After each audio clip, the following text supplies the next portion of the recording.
আসসালামু আলাইকুম ওয়া রাহমাতুল্লাহি ওয়া বারাকাতুহু। প্রিয় দর্শক শ্রোতা, আপনারা দেখছেন কেতুয়া ইসলামিয়া দাখিল মাদ্রাসার নতুন শিক্ষা কার্যক্রমের একটি অংশ স্বাস্থ্য মেলা। যে যেরকমভাবে স্টল তৈরি করেছে।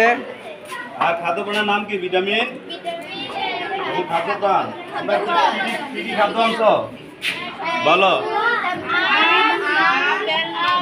কিভাবে স্বাস্থ্য মেলা করতে হয় তারই একটি অংশ কেতু ইসলামিয়া দাখিল মাদ্রাসার ষষ্ঠ শ্রেণীর ছাত্রছাত্রী যারা তারা আয়োজন করেছে। আপনারা দেখছেন বিভিন্ন আইটেমের জিনিস নিয়ে ছাত্রছাত্রীরা অংশগ্রহণ করেছে। আমিষ জাতীয় খাবার, নিরামিষ জাতীয় খাবার,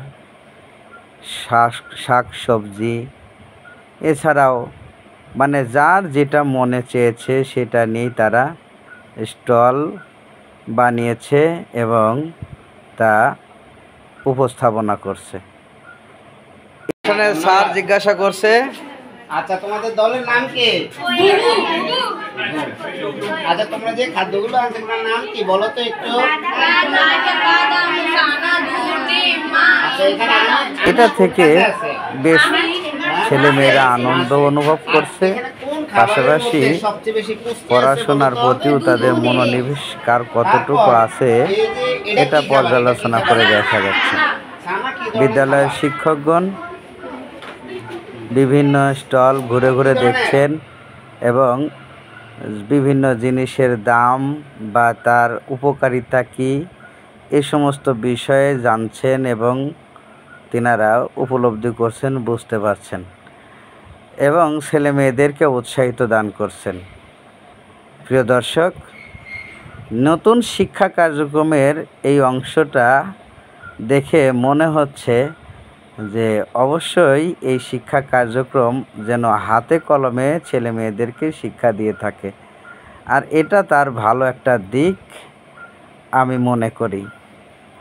দেখছেন শিক্ষকেরা তাদেরকে উৎসাহ প্রদানের জন্য কিভাবে স্টলে কথা বলতে হয়, তাদের সামনে একজন আসলে তাদের সামনে কেমনভাবে উপস্থাপনা করতে হয় এগুলো কিন্তু পর্যালোচনা করে দেখিয়ে দিচ্ছেন।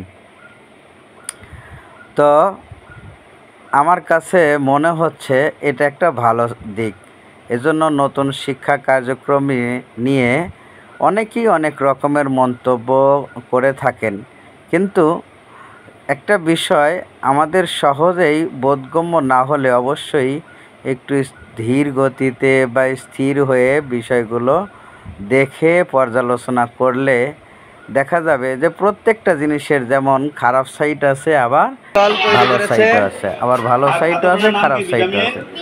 এজন্য আমরা যদি ভালো দিকটাকে গ্রহণ করি তাহলে আমাদের জন্য অবশ্যই এটা ভালোই হয়, আর যদি আমরা খারাপ দিক গ্রহণ করি তাহলে এটা খারাপ হবে। তো যা হোক, আপনারা দেখছেন, আমিও দেখছি এই শিক্ষা কার্যক্রমের অংশ হিসেবে স্বাস্থ্য মেলা। এটা দেখে আপনাদের কেমন লাগছে বা কেমন অনুভূতি তা অবশ্যই কমেন্টের মাধ্যমে জানাবেন বলে আশা করি।